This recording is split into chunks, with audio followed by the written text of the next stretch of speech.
ito ay isang daredevil performer. Gumagawa sila ng hindi pangkaraniwang gawain tulad nito.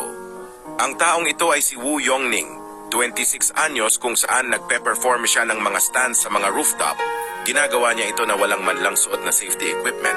Bago siya namatay, nakapag-post pa siya ng 300 plus na video. Sumikat at dumami ang nakasubaybay sa kanya.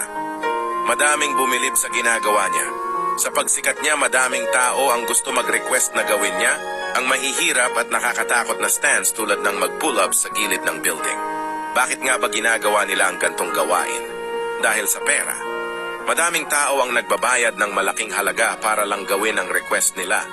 Kaya tinatawag itong daredevil dahil sa mga utos na kakaiba at mapanganib.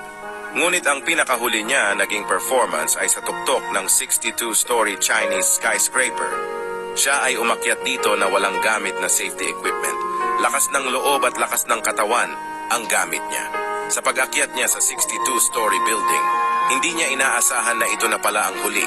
Pag-akyat niya at pagpe-perform sa mga rooftop, makikita mo dito ang huling pagpe-perform niya. Naging maayos ang unang parte ng kanyang pagpe-perform.